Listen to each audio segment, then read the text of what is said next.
The makeup was running down my face in the rain. I tried to cover my cheek with my hand, but it was too late. He'd already seen them. The bruises. The ones I'd been hiding for 3 weeks with foundation and concealer and long sleeves. The proof of what I was running from. Mr. Shin stood there in the doorway of his penthouse, rain soaking his expensive suit, staring at my face like he'd just witnessed a crime. And in a way, he had. "Who did this to you?" His voice was quiet. "Dangerous." "I fell," I whispered. "The oldest lie in the book." He stepped closer. "Don't lie to me, Amara." "Who hurt you?" And that's when I broke. Right there in the rain. 3 weeks of holding it together, and his kindness shattered me. "My name is Amara. I'm a 26-year-old South African woman. 3 weeks ago, I ran from Cape Town to New York City with nothing but a suitcase and bruises I couldn't explain. I took the first job I could find. Live-in maid for a Korean CEO in Manhattan.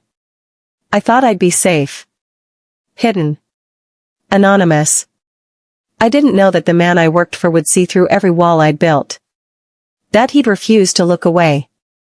That he'd do something so unexpected, so protective, it would change my entire life. Besties, while you're here with me, please subscribe to Afro Korean Love Stories if you believe everyone deserves to be protected. Because this story about bruises and secrets and a man who refused to ignore them? It's going to break your heart open. Hit subscribe if you've ever hidden pain behind a smile. Because what happened next taught me that sometimes, the right person won't let you hide. Let me take you back 3 weeks. To Cape Town. To the night I finally left.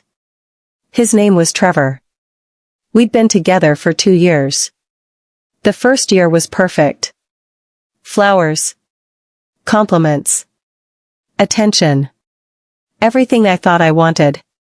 The second year, he changed. Or maybe he just stopped pretending. It started small. Criticism. "You're wearing that? You talk too much. Why do you always embarrass me?" Then isolation. "You don't need your friends. Your family doesn't understand you like I do. Just stay home with me." Then control. "Where are you going? Who are you texting? Let me see your phone." And finally, violence. The first time he hit me, he cried after. Begged forgiveness. Swore it would never happen again. I believed him. The second time, he blamed me. "You made me angry. You know I have a temper. Why do you push me?" By the 10th time, he didn't even apologize anymore. I planned my escape for 2 months. Saving money. Hiding documents. Researching. I knew if I told him I was leaving, he'd kill me. He'd told me as much. "If you ever try to leave me, no one will ever find your body."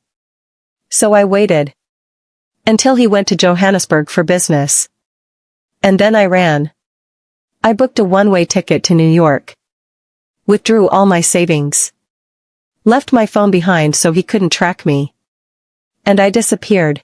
I arrived in New York with $800 and nowhere to go. I stayed in a hostel in Brooklyn for 3 days while I searched for work. That's when I saw the job posting. Live-in maid. Manhattan penthouse. Immediate start. Room and board included. I applied. Got an interview the same day. The agency sent me to a building in Midtown. Luxury high-rise. The kind of place I'd only seen in movies. Mr. Shin interviewed me himself. Tall. Early 30s. Handsome in that quiet, serious way. Expensive suit.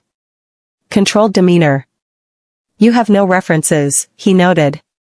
"I just moved here. From South Africa. I'm starting over." "Why New York?" "I needed a change."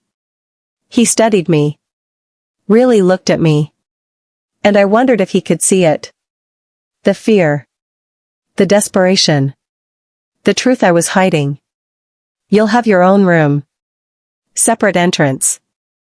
I'm rarely home. I work long hours. I need someone to maintain the apartment.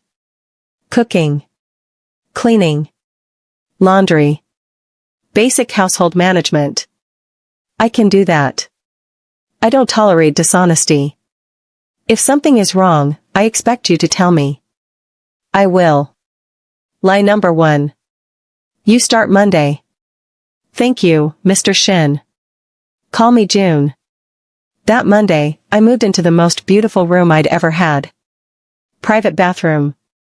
View of the city. Safety. Finally, safety. Or so I thought. The first 2 weeks, I barely saw him. He left before I woke up. Came home after I'd gone to bed. We communicated through notes. Coffee is in the cabinet. Help yourself. Dinner was excellent. Thank you. Take Sunday off. You work too hard. He was kind. Respectful. The opposite of Trevor in every way. But I was still terrified. Terrified Trevor would find me. Terrified I'd have to explain the bruises that were finally starting to fade. Terrified that this piece was temporary. I wore long sleeves even in the summer heat. Kept my hair down to hide the fading mark on my neck. Layered makeup on my face until the purple and yellow were invisible. Every morning, I checked the locks 3 times. Every noise made me jump. Every time the doorbell rang, I hid in my room until I was sure it wasn't him. June noticed. Of course he noticed. Amara, are you okay? He asked one morning when I dropped a plate after the doorbell rang. Yes. Just clumsy. You're shaking. I'm fine. Really? He didn't push. But I saw the concern in his eyes. And then came the day everything unraveled. It was a Tuesday. Week 3. I'd been doing laundry when it started raining. The kind of sudden summer storm that drenches everything in seconds. I ran to pull the clothes off the rooftop line. But I slipped. Hit my arm on the metal railing. Hard enough to scrape off the makeup I'd carefully applied that morning. The old bruises showed through. Yellow and green. Fading but still visible. I tried to fix it. Ran to my room. Reapplied makeup frantically. But the rain had smudged everything. My mascara ran. My foundation streaked. I heard the door open. June, home early. I tried to duck into my room before he saw me. But I wasn't fast enough. Amara? He was in the hallway. He saw my face. Saw me trying to hide it. I'm fine. Just, the rain. He stepped closer. Gently caught my wrist. The sleeve had slid up. He saw the bruises there too. His expression changed. Went from concern to something harder. Colder. Who did this to you? I fell. Don't lie to me. I tried to pull away. He held firm. Not hurting. Just firm. Tell me the truth. Who hurt you? And something in his voice, the way he said it, not angry at me but for me, it broke me. I started crying. 3 weeks of holding it together. Gone. My ex-boyfriend. In Cape Town. I couldn't say it. Couldn't name it. June pulled me into a hug. Just held me while I sobbed. You're safe here, he said. I promise you. You're safe. Besties, pause here. If you saw someone hiding bruises, would you ask? Or look away? Comment, because what June did next was both brave and dangerous. We sat in the kitchen. He made tea. Waited patiently while I collected myself. Then I told him everything. Trevor. The abuse. The escalation. The threats. The escape. Does he know where you are? No. I left my phone. Used cash. He doesn't know about New York. Are you sure? I thought I was. June was quiet for a long time. Then, I'm going to help you. But I need you to be honest with me from now on. No more hiding. If you're scared, tell me. If something happens, tell me. Can you do that? Why would you help me? I'm just your maid. He looked at me like I'd said something absurd. You're not just anything, Amara. You're a person who deserves safety. And you're under my roof. That makes you my responsibility. I don't want to be anyone's responsibility. I've been someone's property. I won't do that again. He shook his head. Not property. Not responsibility in that way. He paused. Let me rephrase. You deserve help. I'm in a position to give it. That's all. What kind of help? Security. Legal protection. Whatever you need to make sure he can never find you or hurt you again.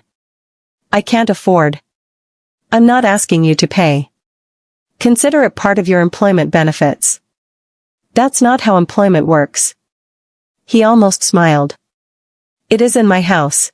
Over the next week, June did things I didn't think possible. He hired a security consultant. Had cameras installed at every entrance.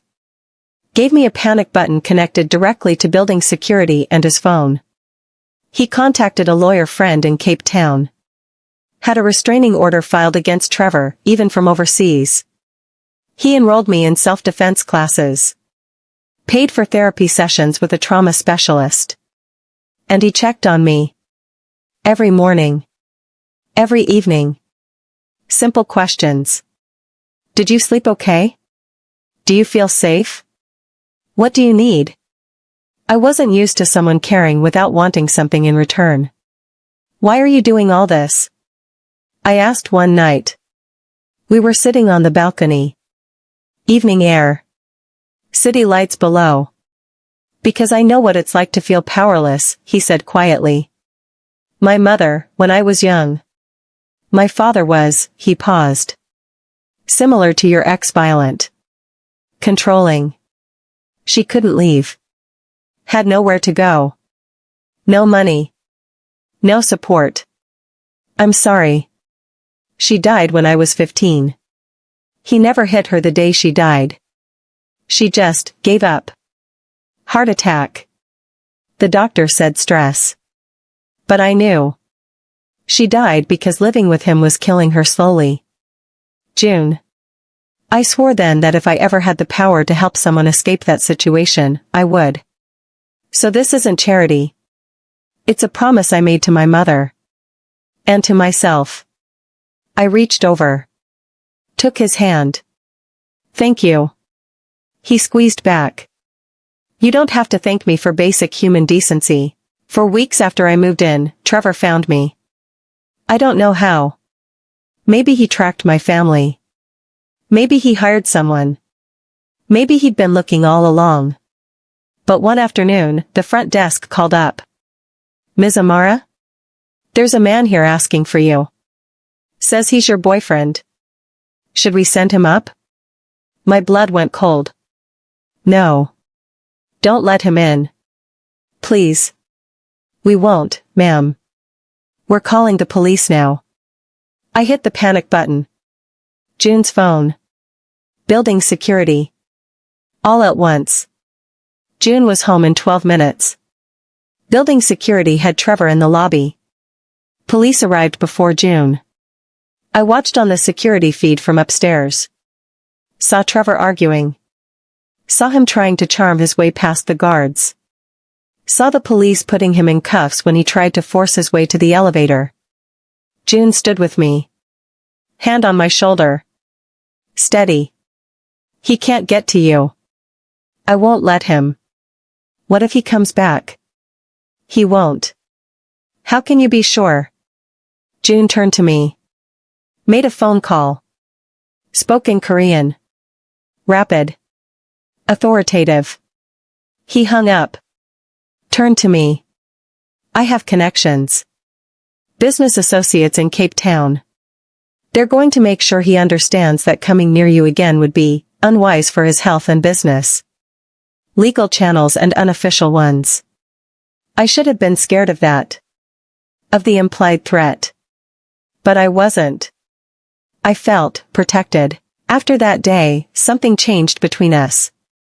He wasn't just my employer. I wasn't just his employee. We started having dinner together. Talking. Really talking. About our pasts. Our fears. Our dreams. He told me about building his company from nothing. About pressure from his family. About being lonely despite success.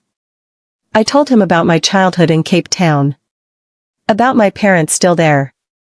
About wanting to be a teacher before Trevor convinced me I wasn't smart enough. You are smart enough, June said. You survived. You escaped. You're rebuilding. That takes more intelligence and strength than any degree. I started to believe him. Started to see myself the way he saw me. And somewhere in those late-night conversations, I realized I'd fallen for him. Not because he saved me, but because he saw me. Really saw me. Not the victim. Not the maid. Just me. But I was terrified to say anything. What if I was just grateful? What if he didn't feel the same? What if this ruined everything? Then one night, he said it first. I'm falling in love with you, Amara. I know this is complicated. I know the power dynamic is off. I know you might need time or space or might never feel the same. But I needed to tell you. Because hiding it was killing me. I kissed him. Right there in the kitchen where we'd had tea that first day he saw my bruises. When we finally pulled apart, I said, I love you too. I was scared to say it. Scared you'd think I was just grateful or confused. But I'm not. You make me feel safe. But more than that, you make me feel seen. Valued. Like I matter. You do matter, he said. So much. We took it slow. 6 months of dating while I healed. Therapy. Self-defense classes. Reconnecting with my family. Building myself back up. He never pushed. Never demanded. Just supported. A year after I moved to New York, he proposed. Not in the penthouse. In Central Park. Simple. Just us. Marry me. Not because I saved you. But because I love who you are. Who you're becoming. Who you've always been underneath the fear. I said yes. We got married 3 months later. My parents flew in from Cape Town. His family came from Seoul. And I wore a dress that showed my arms. No more hiding. Today, I'm a teacher. I work at a school in Brooklyn. I help kids who come from difficult homes. Who need someone to see them. To believe in them. And June? He started a foundation. Helps domestic violence survivors. Housing. Legal aid. Job training. Everything I needed, he makes sure others have. People ask if I'm grateful to him for saving me. And I tell them the truth. He didn't save me. I saved myself by running. By surviving. By choosing to heal. What he did was refuse to look away. Refuse to let me keep hiding. Refuse to accept that abuse was my burden to carry alone. That's not saving. That's love. And there's a difference. If you or someone you know is experiencing abuse, please reach out. National Domestic Violence Hotline, 1-800-799-7233. You deserve safety. You deserve love. You deserve peace. Drop a purple heart if this story moved you and tell me what city you're watching from. Subscribe to Afro Korean Love Stories if you believe everyone deserves a second chance at happiness. Comment you are not alone if you stayed until the end. This is Amara Shin, and I'll see you in the next story, besties. 2 hearts.